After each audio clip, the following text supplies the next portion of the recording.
ክብር ለኢየሱስ ይሁን። ይሄንን ዛሬ 6 ሐሳቦችን ከዚህ ውስጥ ነቅሰን እናወጣና እንመለከታለን። የሚቀጥለው ላይ ሐዋርያት ሥራ 3 ላይ ጴጥሮስ ያንን ሰውዬ የፈወሰውን እንመለከታለን። እንቀጥላለን ማለት ነው። ዋናው እዚህ ላይ ከሐዋርያት 2:42 እስከ 47 ያለው ክፍል ሐዋርያት እና የመጀመሪያዊቷ ቤተክርስቲያን ትኩረት ያደረጉበት በደንብ ስሙ።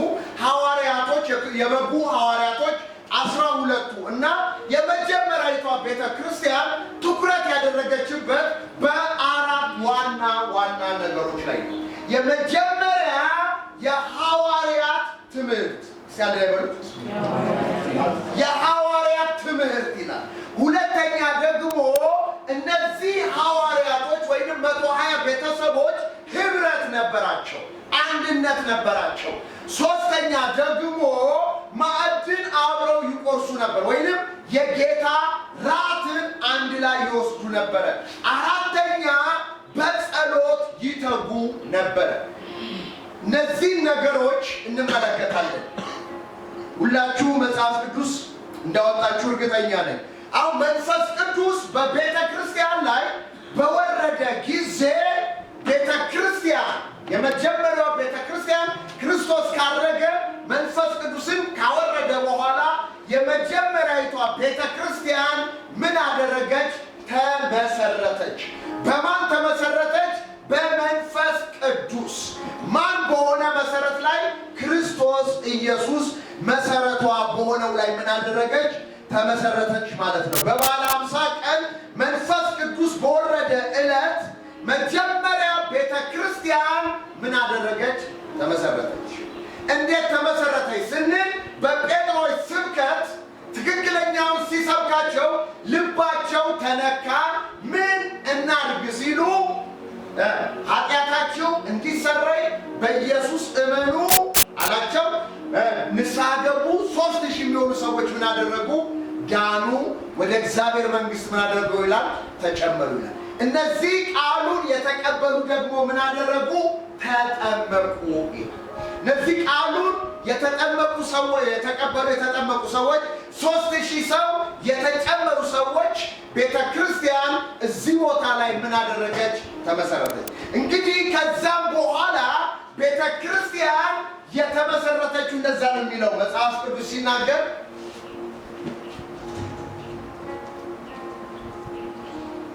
ኤፌሶን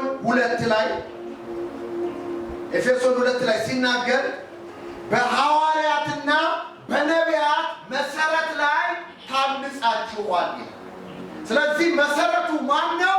የቤተ ክርስቲያን ክርስቶስ ነው። በክርስቶስ ቤተ ክርስቲያን ላይ አገልጋዮች ምን ያደርጋሉ? ያንጻሉ። አገልጋዮች ያገለግላሉ ማለት ነው። እሺ እንግዲህ የመጀመሪያው ዛሬ የምናየው የሐዋርያት ትምህርት። እስቲ አንድ ላይ በለው። የሐዋርያት ትምህርት።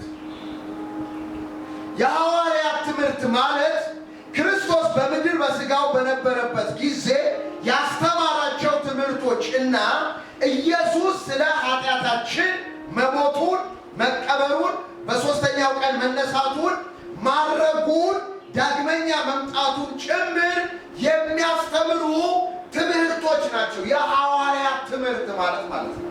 እነዚህ ሐዋርያቶች ክርስቶስ ኢየሱስን በምናቸው አይተውታል? በዓይናቸው አይተውታል፣ ዳሰውታል። በጆሮአቸው ሲናገር ምን አድርገዋል? ሰምተዋል። ስለዚህ የሐዋርያት ትምህርት ማለት ክርስቶስ ሲያስተምር የሰሙትን፣ ክርስቶስ ሲሞት ያዩትን፣ ክርስቶስ ሲነሳ ያዩትን፣ ክርስቶስ ሲያርግ ያዩትን የዓይን ምስክርነትን ነው። እነዚህ ሐዋርያቶች ምን ያደረጉት? ያስተማሩት። እኔ ጋር ናቸው። አሁን የሐዋርያት ትምህርት ሲባል ከክርስቶስ የሰሙት ናቸው ለእኛ ምን ያደረጉልን? ያጸኑልን ማለት ነው። እንግዲህ አንደኛ ቆሮንቶስ 15 ከ1 እስከ 10 ጳውሎስ ምንድን ነው የሚላቸው? ከኛ ከሱ የተቀበልነውን ለእናንተ ሰጥተናችኋል። ለእናንተ የሰበክንላችሁ እናንተም የሰማችሁ የሰማችሁት ያመናችሁት በእርሱም ላይ የቆማችሁት ቃል እንዲህ የሚል ነው ይላቸዋል። እንዲህ የሚል ነው፣ ክርስቶስ ስለ ኃጢአታችን ሞተ፣ ክርስቶስ እኛን ለማድረግ ከሙታን ተነሳ፣ ክርስቶስ ኢየሱስ ወደ ሰማይ አረገ። ይህንንም ከሙታን ከተነሳ በኋላ ለጴጥሮስም ለሴቶችም ከ500 ለሚበዙትም ታያቸው። በመጨረሻ ጭንጋፍ ለመሆነው ለእኔ ምን አደረገኝ ይላል? ታየ ይላል። ከሙታን ከተነሳ በኋላ ያዩት ደቀ መዛሙርቶች ወይንም ሐዋርያቶች ናቸው። ስለዚህ የሐዋርያት ትምህርት ማለት ክርስቶስ በምድር በነበረበት ጊዜ ያስተማረው ትምህርት፣ የሐዋርያት ትምህርት ማለት ክርስቶስ ሲያስተምር የነበሩ ሰዎች፣ ያዩ ሰዎች፣ በክርስቶስ ሕይወት ውስጥ የተከናወነው ነገር ሁሉ የተመለከቱት ሰዎች የጻፉልንን ነው። ማቴዎስ 28 ቁጥር 20 ላይ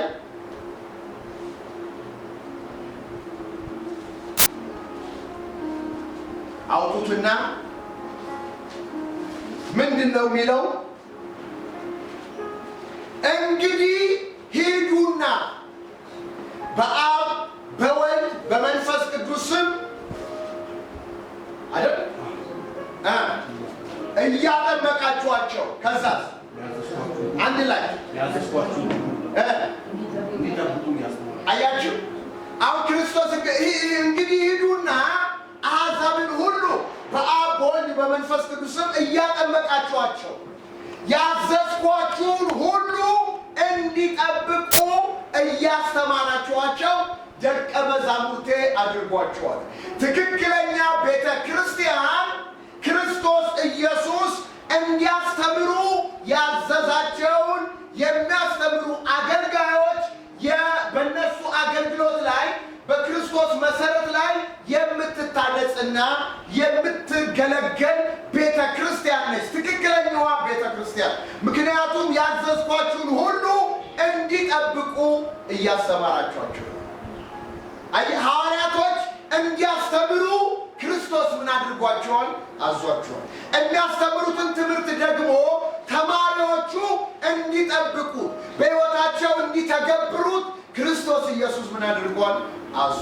ስለዚህ የሐዋርያት ትምህርትና የክርስቶስ ትምህርትን ቤተ ክርስቲያን ልታስተምር እንደ መጀመሪያዊቷ ቤተ ክርስቲያን ያስፈልጋል ማለት ነው።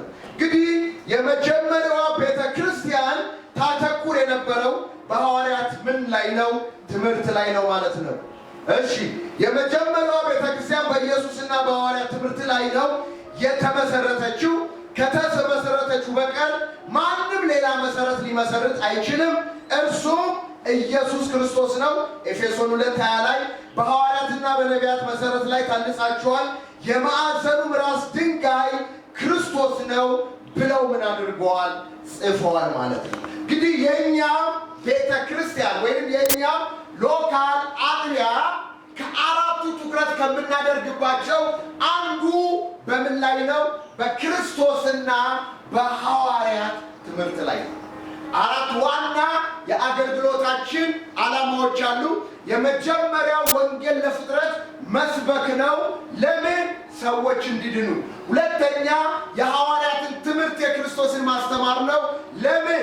ፍጹም የሆነ ሙሉ ሰው እግዚአብሔር በክርስቶስ ኢየሱስ እንዲመስል የሚፈልገውን ሰው ለንጥቀት ማዘጋጀት ነው። ሶስተኛ በእውነትና በመንፈስ ማምለክ ነው።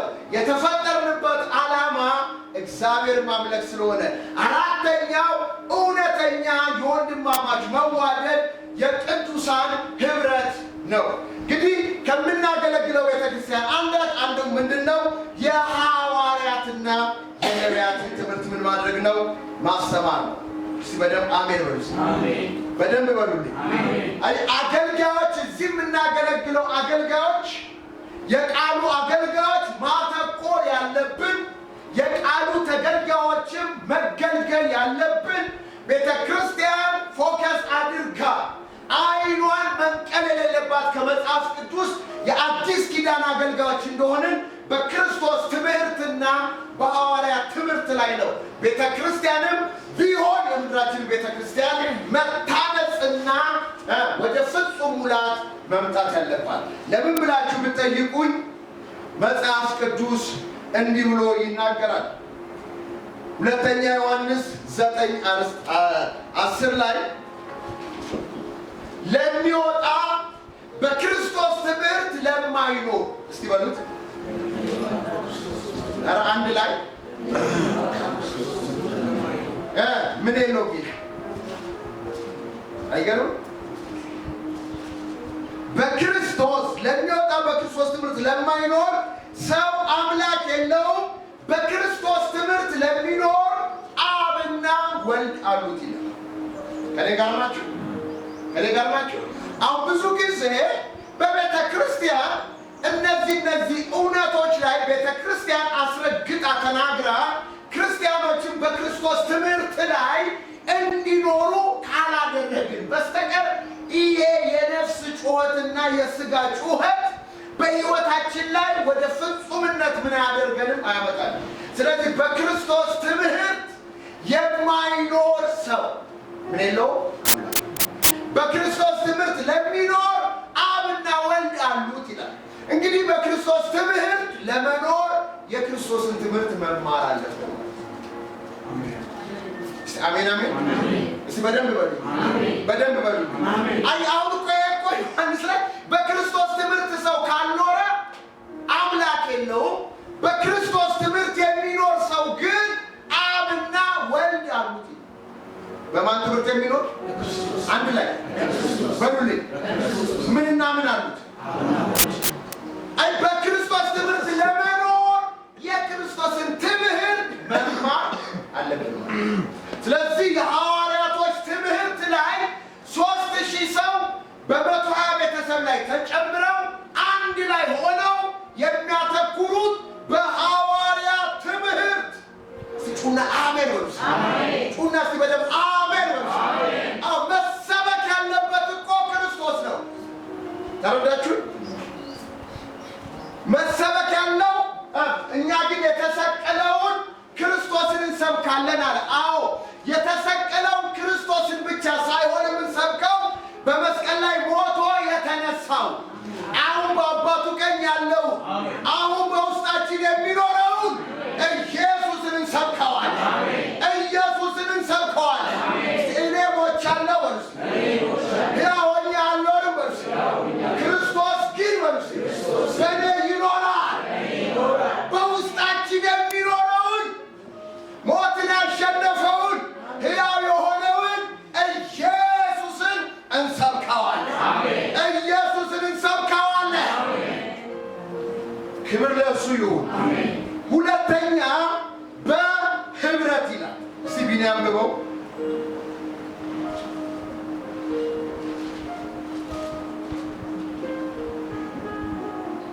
እነርሱም በሐዋርያት ትምህርትና በህብረት እንጀራን በመቁረስና በጸሎት ይተጉ ነበር።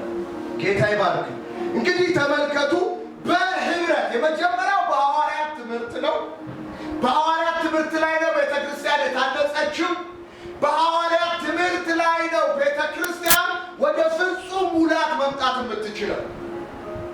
ጅብዬ ልጨርስም እንኳን ልጨርሳለሁ። የመጀመሪያው ወደ ሁለተኛው ወደ ህብረት የሚለው ልግባ። አሁን እግዚአብሔር ቤተክርስቲያን እንድትሆንለት የሚፈልገው ምንድን ነው?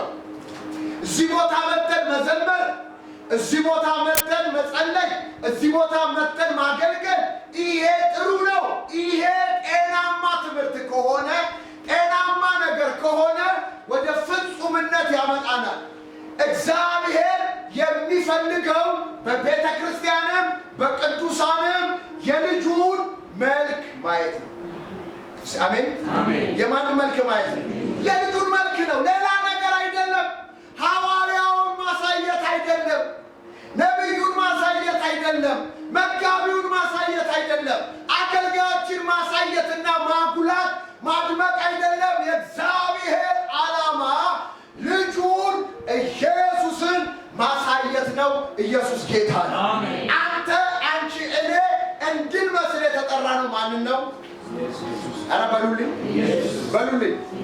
ተፈታችሁ በደንብ በሉልኝ በደንብ በሉልኝ። ወንድሜ የክርስትና ግብ ኢየሱስን መምሰል። ክርስቲያን ከሆን ግብ ኢየሱስን መምሰል እንጂ ክርስቲያን ሆነ መኪና መግዛት፣ ቤት መስራት፣ ሀብት ማፍራት አይደለም። ይህ ሁለተኛ ሊሆን ይችላል። እግዚአብሔር አስቀድሞ ያወቃቸውን ጠራቸው፣ የጠራቸውን አጸደቃቸው፣ ያጸደቃቸውን አከበራቸው። ለምን? የልጁን መልክ እንዲመስሉ። አሜን ወይ? አሜን። በደምብ አሜን ወርስ። የማንን መልክ? የልጁን መልክ ነው አንተ ውስጥ ማየት የሚፈልገው። የልጁን መልክ እንዲመስል ወስኖብሃል። የወሰነህን ጠራ። እስቲ በደምብ አሜን ወርስ። ጩና እስቲ በደምብ አሜን ወርስ። ቆላስይስ 1:27 ምንድን ነው የሚለው? ፍጹሙን ሰው። አሜን አሜን። ግን ምን አይነት ሰው? በሉልኝ። ፍጹሙን ሰው በክርስቶስ ኢየሱስ እናቀርብ ዘንድ አለ ሐዋርያው። እኛ የምንሰብከው፣ በጥበብ የምናስተምረው፣ የምንገስጽ፣ የምንመክረው ፍጹሙን ሰው በክርስቶስ ኢየሱስ ለእግዚአብሔር ለማቅረብ ነው። አይ ፍጹም የሆነ ሰው እግዚአብሔር በክርስቶስ ኢየሱስ ማየት ይፈልጋል። ሁለተኛ ሙሉ ሰው። አሜን አሜን። ምን አይነት ሰው? ሙሉ ሰው። ስለ ክርስትናው ተጠይቆ የሚመልስ፣ ውጊያ ውስጥ ቢሆን ጸልዮ አሸንፎ የሚወጣ ብቃት ያለው በክርስቶስ ኢየሱስ፣ መንፈስ የተሞላ ሰው በክርስቶስ ኢየሱስ፣ ያንን ሰው ለማቅረብ ነው የምንተገዋል። ስለዚህ ሙሉ ሰው ሲሆኑት ሙሉ ሰው፣ ድገሙት፣ ሙሉ ሰው፣ ፍጹም ሰው፣ ሙሉ ሰው፣ ክርስቶስ ኢየሱስን የሚመስል ሰው እግዚአብሔር እንድትሆን ነው አንተን አንቺን እኔን እየጠራ። አሜን ወይ? አሜን። እስቲ በደምብ አሜን በሉ። አሜን። እስቲ ድገሙት እስቲ። አሜን። ወንዶቼ የእኛ እኮ ትምህርታችንም ስብከታችንም ትንቢታችንም በምድር ያለነው ቅዝምዝም ወዲህ ፍየል ወዲህ ነው። ቃሉና ቤተ ክርስቲያን አልተገናኘንም። የሐዋርያት ትምህርትና የክርስቶስ ትምህርት በምድራችን ከቅዱሳኑ ከቤተ ክርስቲያን ጋር አልተገናኘም። የእግዚአብሔር ሐሳብ የልጁን መልክ በእኛ ማየት ነው። እግዚአብሔር ቤተ ክርስቲያንን ሲያያት በደምብ አሜን በሉ። ዓለም ከመፈጠሩ በፊት እስቲ በሉት እስቲ የሰማይ ምድር ባህር የምንለው ዓለም ከመፈጠሩ በፊት በፊቱ ቅዱሳንና ያለ ነውር ያለ ነቀፋ ንጽሕት እንድንሆን በክርስቶስ ኢየሱስ መረጠን። እስቲ በደምብ አሜን በሉ። ቤተ ክርስቲያን ንጽሕት ቤተ ክርስቲያን፣ ቤተ ክርስቲያን ቅድስት ቤተ ክርስቲያን፣ ቤተ ክርስቲያን ያለ እድፈት ያለ ነውር ያለ ፊት መጨማደድ የሆነች በክርስቶስ ኢየሱስ ፊት መንፈስ ቅዱስ አስውቦ የሚያቀርባት እግዚአብሔር ልጁን ሲልከው ሙሽራ ሆና ጠብቃ ይዟት በንጥቀት የሚሄደው እንድትሆን አሁን ከተለያየ እድፈት ከተለያየ ኃጢአት ከተለያየ ነውር ነፍታ በፊቱ ያለ ነውር እንድትሆን መንፈስ ቅዱስ ወደዚህ ምድር መጥቷል። አሜን። መንፈስ ቅዱስ የመጣው የእኛን ፍላጎት ሊያሟላ አይደለም። ቁሳዊ ነገር እንድንሞት እንድንሰበስብ አይደለም። መንፈስ ቅዱስ የመጣው የክርስቶስ ኢየሱስ በደማጃት አካል ሊያንጻ ለክርስቶስ ኢየሱስ ሊያቀርባት ነው። እስቲ አሜን በሉ። ይሄ ነው ወንድሞቼ። ይሄ ደግሞ በመገለጥ አይመጣም። ትንቢትና መገለጦች የዕለታዊ ችግራችንና ነገሮቻችንን ሊቀርፉ ይችላሉ እንጂ ትንቢትና መገለጥ ፍጹም ሰው ሊያደርገን ምን አያደርግም? አሜን። ፍጹም ሰው ሊያደርገን ምንድነው? ትምህርት። አሜን። የምን ትምህርት? በሉልኝ። የክርስቶስና የማን? በሉልኝ። በደንብ በሉልኛ። ድከሙት። የክርስቶስና የሐዋርያት ትምህርት ሰው ፍጹም ያደርጋሉ። ለክርስቶስ ምጽአት ለንጥቀት ቤተክርስቲያንን ያዘጋጃሉ። ያለበለዚያ ወገኖቼ ቁሳዊ ነገር ላይ ልባችን፣ ቁሳዊ ነገር ላይ መንፈሳችን ሆኖ ከእግዚአብሔር ጋር በዛ ነገር ላይ የምንታገል ከሆነ ድንገት ኢየሱስ ይመጣል። አሜን። ምን በሉልኝ። አሁን ድንገት ነው ኢየሱስ የሚመጣው። ድንገት ሲመጣ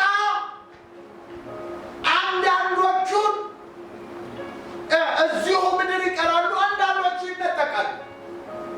አንዱ ሁለቱ ይፈጫሉ፣ አንዷ ትወሰዳለች አለ። ሁለቱ ይተኛሉ፣ አንዱ ይወሰዳል አለ። ሁለት በመንገድ ይሄዳሉ፣ አንዱ ይወሰዳል። ስለዚህ ተዘጋጅታችሁ እስቲ በሉልኝ። ምን አድርጉ? እስቲ ተዘጋጅቼ እኖራለሁ። ኧረ በሉት እስቲ። ከግብፅ ምድር እኮ ከባርነት ከዛ ምድር ወደ ርስታቸው ሊያወጣቸው ሲል ወገባችሁን ታጥቃችሁ ጫማችሁን አድርጋችሁ ተዘጋጅታችሁ በትራችሁን ይዛችሁ ፋሲካን ብሉት አላቸው። አጥፊው አለፈ፣ አጠፋ። እነዚህ ግን ተዘጋጅተው ስለበሉ ወዲያውኑ ምን አደረጉ? መውጣቸው። ዛሬም ከዚህ አለ በደም አሜን በሉ። ከየት አለ? ኧረ በሉት እስቲ።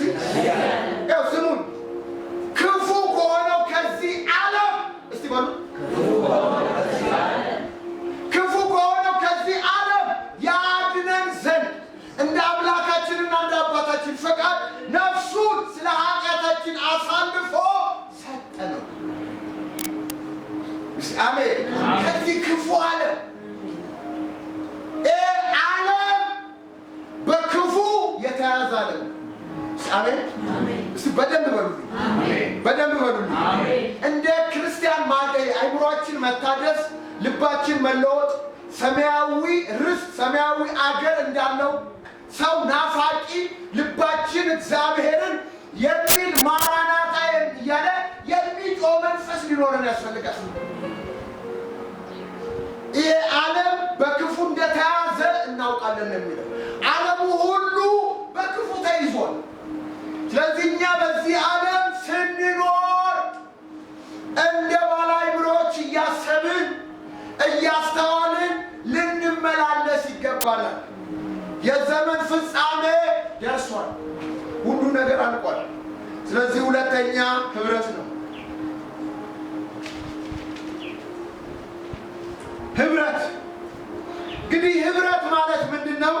በእውነተኛ ፍቅር ላይ የተመሰረተ የቅዱሳን የአማኞች ቤተሰባዊ አንድነት ነው። በእውነተኛ ፍቅር ላይ የተመሰረተ ህብረት በፍቅር ላይ መመስረት አለበት። ስለዚህ አንድነት የሚሆነው ቅዱሳኖች እርስ በርስ የተዋደዱ እንደሆነ ነው። ስለዚህ የመጀመሪያው ቤተክርስቲያን ምዕራፍ 2:46 ላይ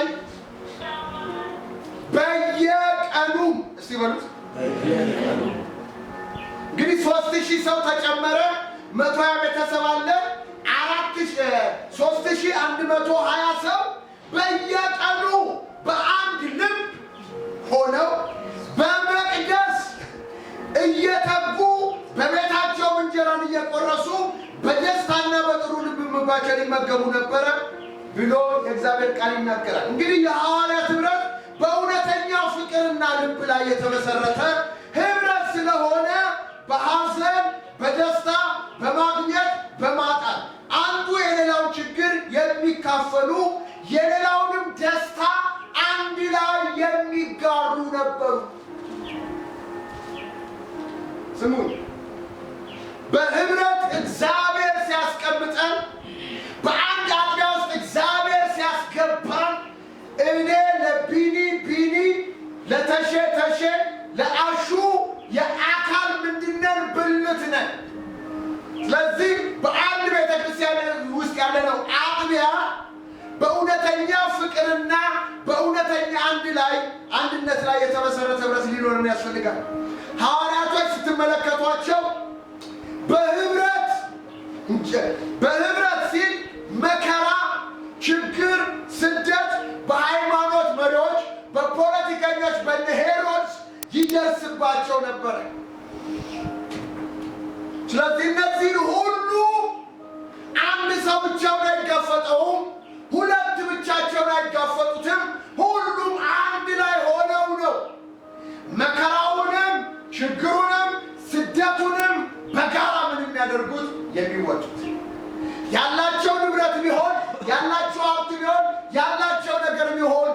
እያንዳንዱ እንደራሱ የሚያስብ ይህ የኔ ነው የሚል አልነበረም። ወገኖቼ አሁን እኮ በምድራችን ይሁን በተለያየ ቦታ ስትመለከቱ ፌክ የሆነ ነው እንጂ ኦሪጂናል የሆነ ክርስትናን ከምድራችን እያጣነው ነው። እስቲ መጽሐፍ ቅዱስን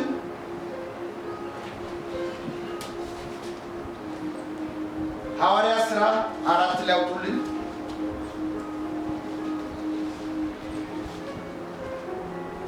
ከ32 ጀምሮ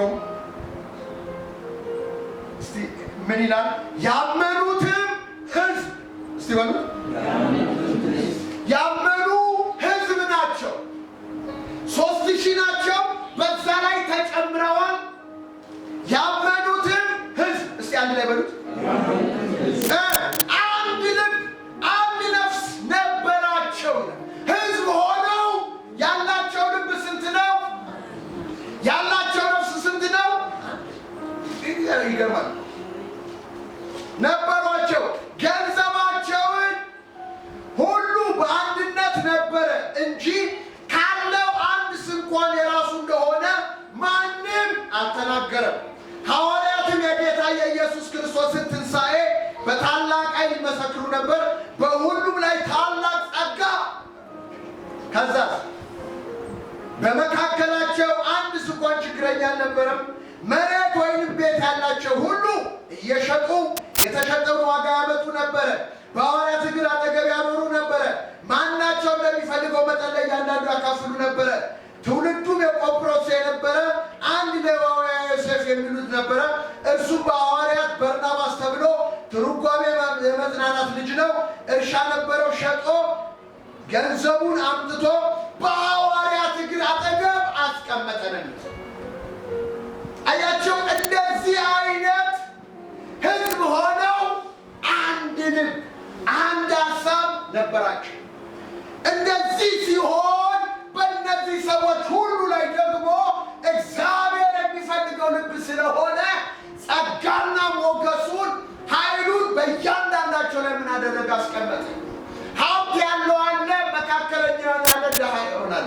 ሁሉም ግን ይሄ የኔ ነው አይሉም፣ ይሄ ማለኝ አይሉም፣ የለኝም አይሉም። ሁሉም እንደሚያስፈልጋቸው ምን ያደርጉ ነበር? ይካፈላል።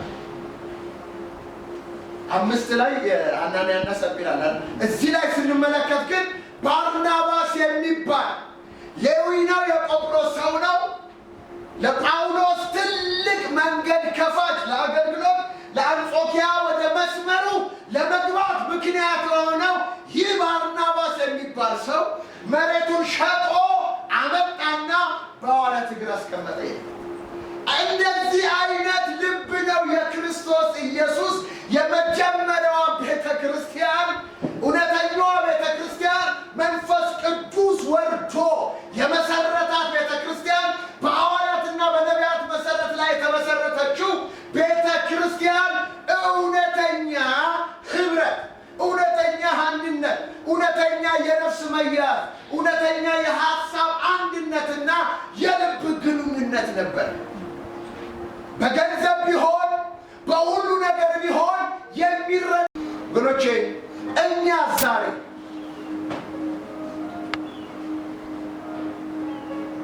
ስሙ በቤተ ክርስቲያናችን ባሉ የተለያዩ አገልግሎት ክፍሎች ውስጥ በድቁንና ቢሆን በመዝሙር ቢሆን በምስክርነት በጸሎት በማስተማሩ በልዩ ልዩ አገልግሎት ውስጥ ገብተን በቤተ ክርስቲያን ከአገልጋዮቻችን ከቅዱሳን ጋር፣ እህቶች ከእህቶች ጋር፣ ወንድሞች ከወንድሞች ጋር፣ አገልጋይ ከአገልጋዮች ጋር፣ ቅዱሳን ከአገልጋዮች ጋር አንድ ነፍስ አንድ ልብ ካለን ነው እግዚአብሔር ታላቁን ጸጋ በመካከላችን ማንቀሳቀስ እንችል። ልዩነት ሳይሆን አንድነት፣ መበጣጠስ ሳይሆን ህብረት እግዚአብሔር ይፈልጋል። እዚህ ነው ወንድሞች ተስማምተው በህብረት ቢቀመጡ መልካም ነው፣ ያማረ ነው። በዛም እግዚአብሔር ህይወትና በረከት ያዛል። ህይወት ዝም ብሎ አይታዘዝም፣ በረከት ዝም ብሎ አይታዘዝም። ስለዚህ በህብረት የመጀመሪያዊቷ ቤተክርስቲያን በሐዋርያቶች የተተከለችው መጽሐፍ ቅዱስ ሲናገር እነርሱ ይላል በሐዋርያት ትምህርት እየተማሩ በህብረት እግዚአብሔር ያደርግልን። በደንብ አሜን በሉ። እግዚአብሔር ያደርግልን። ለዚህ በቤተ ክርስቲያናችን ባሉ የተለያዩ አገልግሎት ክፍሎች ውስጥ ያገለገልነው ከሌሎች ቅዱሳን ጋር ህብረት እናደርጋለን። የፍቅር አገልግሎት እናገለግላለን።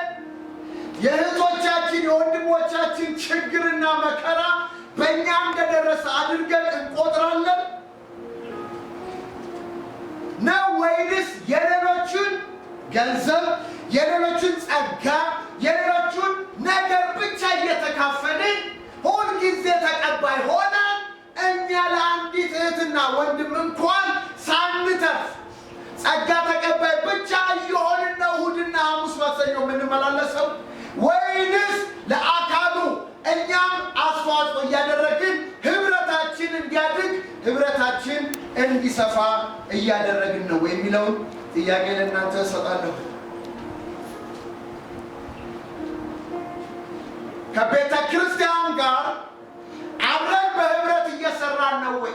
ቤተ ክርስቲያን ለምታወጣው ፕሮግራም ሰሚት እያደረኩኝ ነው፣ እየተገዛው ነው፣ እሺ እያልኩ እየታዘዝኩኝ ነው ወይንስ እንደፈለግኩኝ እየኖርኩ ነው የሚለውን ከህብረት ውጪና በህብረት ውስጥ ነን ያለ ነው ብለን መጠየቅ አለብን ወገኖች።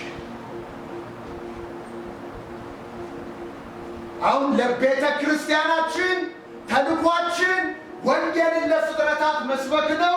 ሰዎች እንዲድኑ የእግዚአብሔር በጎ ፈቃድ እንደሆነ አውቀን ቤተ ክርስቲያን ላወጣችው ነገር አንድ ላይ እየሰራን ነው፣ እየተባበርን ነው ወይ ብለን ራሳችን መጠየቅ አለብን። ወረቀት ወስደን እየጸለይንበት ነው፣ እየጾምን ነው፣ ለቤተሰቦቻችን እየመሰከርን ነው፣ በመስሪያ ቤት በአካባቢ ላይ እየመሰከርን ነው፣ ነፍሳት እናመጣለን። ይሄንን መጠየቅ አለብን። ይሄ ዝም ብሎ አሁን እየተመላለስ ያለውን እግዚአብሔር ፎርጅድ ነው የሚለው። እስካሁን እየተመላለስ ያለውን እግዚአብሔር የውሸት ነው የሚለው። እስካሁን እያገለገልን ያለነው፣ እስካሁን እየተገለገልን ያለነው እግዚአብሔር እንደ ልቤ አይደለም እያለን ነው። እንደ ልቡ ለመሆን ወደ ሐዋርያቶች ትምህርት፣ ወደ ክርስቶስ ትምህርት መመለስ አለብን። እስቲ በደንብ አሜን በሉ። ግድ የለም በደንብ አሜን በሉ።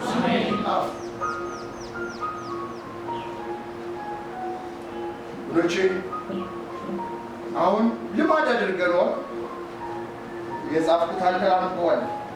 በአንድ አጥቢያ ቤተክርስቲያን ያልታቀፈ የቤት ህብረት የሌለው በየቸርቹ እንደ ቱሪስት የሆነ በቃርሚያ የሚኖር ከዚህም ከዚያ የሚቃርም አገልጋይና ምዕመናን ባለበት ስንዴውና እንክርዳዱ እውነተኛውና ውሸተኛው ከማይለይበት መንፈሳዊ ነገሮች ሳይሆኑ መንፈሳዊ ነገር ከሚመስሉ ለምድራዊ ነገር ለቁሳዊ ነገር ቅድሚያ ከሚሰጡ ይህንን ለማግኘት ራሳቸውን ከሸጡ ምንም ነገር ለማድረግ ከማይመለሱ ከሌላው በልጦ ለመታየት የሌላው ስኬት የሚያበሽቃቸው የሌላው ማጣት የሚያስደስታቸው በተሰማሩበት ስፍራ ታማኝ ያልሆኑ ጌታን የሚያሰድቡ አማኞች ሌላም ባሉበት በንጹህ ልባቸው ጌታን ከማይጠሩት ጋር ህብረት እንዳናደርግ፣ አንድ ላይ እንዳንጸልይ፣ አንድ ላይ ምግብ እንዳንቆርስ፣ አንድ ላይ እንዳናመልክ የእግዚአብሔር ቃል ምን ያደርጋል ይናገራል። ከኔ ጋር ናችሁ? ምክንያቱም አሁን ማን ተቀባ ተብሎ ይነሳል። ማን እንደሚቀባው አናውቅም። ሰይጣን ሊቀባው አናውቅም። ራሱ ሊቀባ አናውቅም። በምን ተቀብቶ ቸርች ብሎ እንደሚከፍት አናውቅም። እዛ ቦታ እጅን ታስጭናለህ።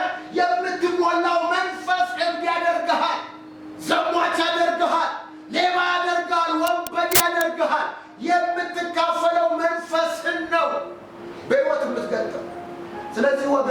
መጽሐፍ ቅዱስ ሐዋርያቶች ሲያስተምሩን በንጹህ ልባቸው ሲበሉት ድገሙት፣ በንጹህ ልባቸው ጌታን ከሚጠሩት ጋር ስጩና በሉት ባካችሁ። ኧረ ጩና በደንብ በሉት እስኪ። ጽድቅን፣ እምነትን፣ ፍቅርን፣ ሰላምን አንዳንድ ጊዜ አይደለም የሚለው ላላ አድርግ አይደለም አጥብቃ ተከተል። ኢየሱስ ጌታ ነው። እግዚአብሔር ከእንደዚህ አይነት ሰዎች አንዱ ያድርግ። እስቲ በደንብ አሜን በሉ። ድሮ እኮ ህብረታችን እውነተኛ እኮ ወደ ጌታ የመጣን ጊዜ እውነተኛ ህብረት ነበረው። ልክ እንደ ሐዋርያቶች እኛም ጌታ መንፈሱን 85 86 የሰጠን ጊዜ እንደዛ ነበር። አንድ ሸሚዝ ካለ 4-5 ሰው ነው የሚለብሰው። አንድ ሸሚዝ ነበረችኝ፣ አንድ ሹራብ ነበረችኝ፣ 4-5 ሰው እናደርጋታለን። ሌላ ቀበሌ ጓደኛችን ነበረ። ደረጀ ሲል ወይ እሸቱ ለብሶት ያያል፣ እሸቱ ነው ያገኘው። እሸቱ ሲለው ወይ ታሪኩ ለብሶት ያገኘው። ታሪኩ ሲለው ወይ አሸብር ለብሶት ያገኘው። አንድ ሹራብ ለ5-4 እናደርጋለን። የኔ የምንለው ነገር የለም። አንድ ሰው ገንዘብ ካለው በቃ ሰብሰብ ብለን እንበላለን። የህብረት ነው፣ ሁሉም ነገር የህብረት ነው። አንዱ ችግሩ ሲሆን ሁላችንም እንረባረባለን። አንዱ ደስታው ሲሆን አብረን እንደሰታለን። የኦሪጂናል የሆነ ነገር ወደ ጌታ ስንመጣ ነበር። አብዛኞች አገልጋዮች ስራ የላቸውም። ስራ የነበራቸው ጥቂት ሰዎች ነበሩ። ጥቂት ሰዎች ተባብረው ትልቅ ቤት ይከራያሉ። የትኛውም አገልጋይ መጥቶ ይበላል፣ መጥቶ ይጠጣል፣ መጥቶ ለብሶ ይዞ ይሄዳል። የጋራ ነበረ፣ ህብረት ነበረ። መንፈስ ቅዱስ ገና ጉባኤ ሲገባ ፕሬዘንሱ ይታወቃል፣ ህልውናው ይታወቃል። ፈሪሃ እግዚአብሔር ይሰማችኋል። አዝናችሁ ስትመጡ መድረክ ላይ በሚነገረው ቃል አይደለም የምትጽናኑት፣ ጉባኤ ውስጥ ባለ መንፈስ ትጽናናላችሁ። መገኘት ነበር፣ ህልውና ነበር ወገኖች። አሁን ያ ቀስ እያለ ኦሪጂናሉ በፌክ እየተቀየረ መጣ። አንድ ሰው እኮ አሜሪካ ላይ ሲል እኮ ለእናቱ ለአባቱ ለወንድሙ አይደለም ቁልፍ ሰጥቶ የሚሄደው። እንካ አንተ እግዚአብሔር ሰው፣ እንካ አንቺ ስደተኛ ነሽ፣ እንካ አንተ ይህንን ተጠቀምበት ብሎ ለ2-3 ዓመት አምኖት ቁልፍ ሰጥቶት ይሄዳል። መኪናውን ተጠቀምበት፣ ሰርግ ካለ ተጠቀምበት ብሎ ቁልፍ ይሰጠዋል። ተጠቀምበት ብሎ ቁልፍ ይሰጠዋል። አሁን እንደዚህ አይነት ህብረት የለም፣ መተማመን የለም በመካከላችሁ። ከኔ ጋር ናችሁ? የለም። አሁን እኮ መኪናውን ተጠቀምበት ብለህ ብትሰጠው ስም አዙሮ ሊብሬ ለውጦ ነው የሚጠብቅ።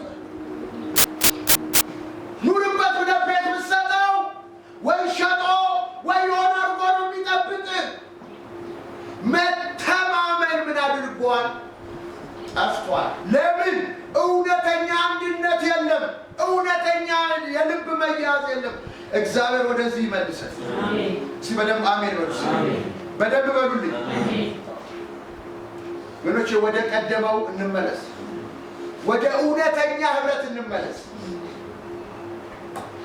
እስኪ በደንብ አሜን በሉ። ሶስተኛ ምንድን ነው የሚለው? እንጀራን በመቁረስ ነው አይደል የሚለው? ይሄ የጌታ እራት ነው እና በዛን ጊዜ የጌታ እራት ሐዋርያቶች በአንድነት በቤታቸው በህብረትም በሚመገቡበት ጊዜ የጌታንም እራት አብረው ምን ያደርጋሉ? ይወስዳሉ። አሁን በምድራችን በ6 ወር የጌታ እራት ይወሰዳል። ለእኛም ቸርች ደግሞ በወር 1 ጊዜ እንወስዳለን። አንዳንድ ቸርች በየሳምንቱ ይወስዳሉ። አንዳንዶች ደግሞ በተለያየ አይነት ስርዓት አላቸው። ግን ሐዋርያቶች የመጀመሪያዊቱ ሐዋርያት እንጀራ በሚቆርሱበት ጊዜ ሁሉ የጌታ እራትንም አብረው ይወስዳሉ። ይህ የጌታ እራት ምናልባት እንዲህ ስሙን፣ የጌታ እራት የተመሰረተው ጌታ ኢየሱስ አልፎ ሊሰጥባት ባለች ሐሙስ ምሽት ነው። ያ ሐሙስ ምሽት የፋሲካ የሚባል ምንድን ነበረ? ስርዓት የሚያደርጉበት ነው። ከግብፅ ምድር ከወጡ በኋላ በሐቢቦር በ14ኛው እስከ 21ኛው ቀን 7 ቀን ፋሲካን ያደርጋሉ። ይህ ፋሲካ ሲደርስ ኢየሱስ ክርስቶስን የት እናዘጋጅልህ አሉት። በመገለጥ አንድ ሰው ታገኛላችሁ፣ ወደ ቤቱ ገብታችሁ ንጉሱ የፋሲካ እራት የት ነው ማዘጋጀላችኋል? ሰገነት ላይ ያሳያችኋል፣ እዛ አዘጋጁልኝ አለ። ሐዋርያቶች ከክርስቶስ ኢየሱስ ጋር የፋሲካን ራት ሐሙስ ምሽት እየበሉ እያሉ ኢየሱስ አንድ ነገር አላቸው። እንቺን ራት ከእናንተ ጋር ልበላ ብዙ ጊዜ እመኝ ነበር አላቸው። ስለዚህ የዛን ጊዜ እንጀራን አንስቶ የፋሲካውን እንጀራ ቆርሶ ሰጠ። ይህ ስለ እናንተ የሚቆረሰው ሥጋዬ ነው አላቸው። ጽዋን አንስቶ ሰጣቸው። ይህ ለአዲስ ኪዳን ለኃጢአታችሁ ስርየት የሚፈሰው ደሜ ነው አላቸው። ስለዚህ ከዛን ቀን ምሽት የጌታ ራት ተብሎ ፋሲካ የሚለው በጌታ ራት ምን አደረገ? ተለወጠ። የጌታ ራትን መጽሐፍ ቅዱስ ስታነቡ የጌታ ማዕድ ይለዋል፣ የጌታ ጽዋ ይለዋል፣ የጌታ እንጀራን መቁረስ ይለዋል። ስለዚህ ፋሲካን ክርስቶስ ኢየሱስ ነው የመሰረተው። ከዛ በኋላ ሐዋርያቶች እንዲቀጥሉት ምን ሰጣቸው? ትእዛዝ ሰጣቸው። እነሱ በታዘዙት መሰረት ምን ያደርጉት ነበረ? ይፈጽሙት ነበረ። ለዚህ ነው መጽሐፍ ቅዱስ ሲናገር በእንጀራን በመቁረስ ወይንም የጌታ እራት ብሎ ይጠራዋል። እሺ፣ የጌታ እራት አስፈላጊነቱ ካለፈው ከአሁኑ ከወደፊቱ ጋር የተያዘ ነው። ከምን ጋር አልኳችሁ?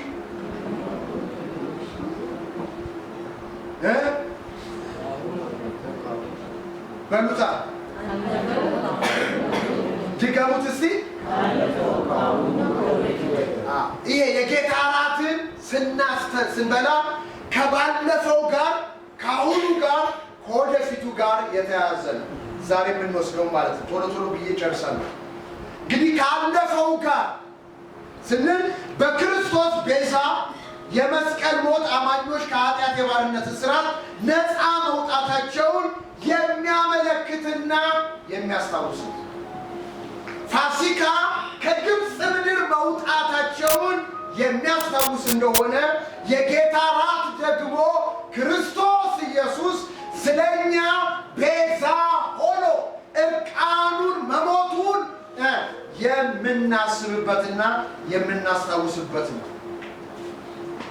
ለምን ሲባል ጌታችን ስለ ኃጢአታችን መሞቱን ከሕግ እርግማን እኛን መዋጀቱን በሥጋው ስለ እኛ ሞት መቅመሱን የምናስታውስበት ነው።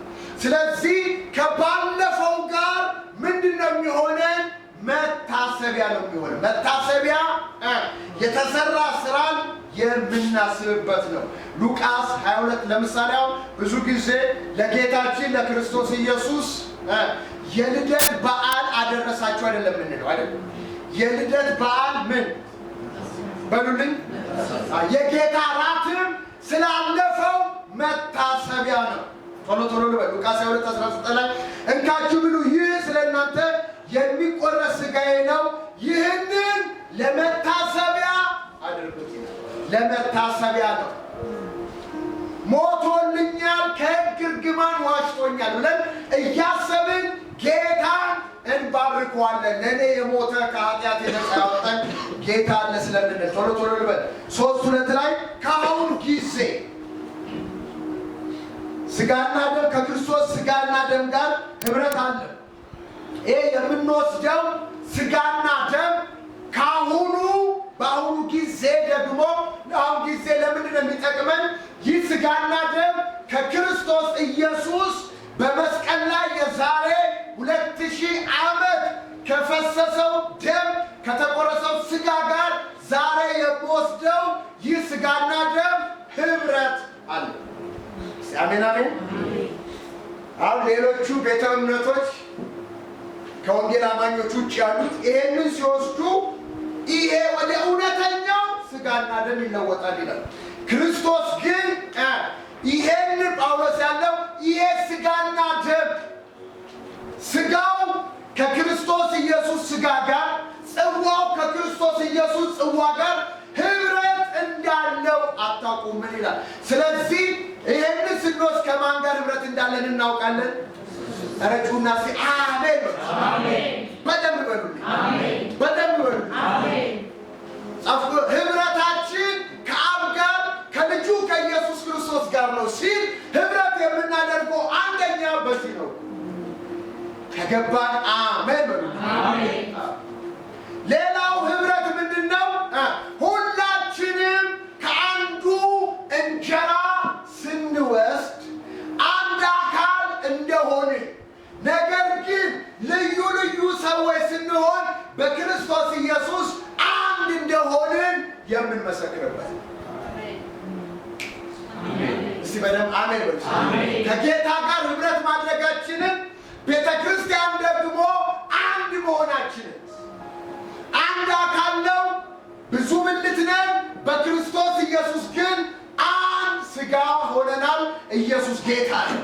አንድነታችንን ህብረታችንን የምናሳይበት ነው። 3:3 ላይ የወደፊቱ የጌታ እራት በሚመጣው በእግዚአብሔር መንግስት አማኞች ሁሉ ከጌታ ጋር አብረው የሚበሉበት የወደፊቱ የመሲሁ ግብዣ የመጀመሪያው ምንድነው? ቅምሻ ነው። ክርስቶስ ኢየሱስ ትዝ ይላቸዋል። ዛሬ የጌታ እራት ላይ ሲሰጣቸው ዛሬ እምበላውን ጽዋና ደም ከእናንተ ጋር እመኘው ነበር፣ ዛሬ እበላለሁ። ነገር ግን ሁለተኛ የምበላው በመንግስቴ ስመጣ ነው። አሜን። ክርስቶስ ዳግመኛ ሲመጣ ከሱ ጋር አንድ ላይ ደግሞ ምን እናደርጋለን? እንበላለን። አሁን ጌታ በመካከላችን በመንፈሱ አለ። የዛን ጊዜ በጌታ እራት ጊዜ ደግሞ ራሱ በጉም አለ። ኢየሱስ ጌታ ነው። ስለዚህ ያንን እያሰብን ነው። አንድ ቀን ከጌታ ጋር ምን እናደርጋለን? እንሆናለን። ክብር ለኢየሱስ።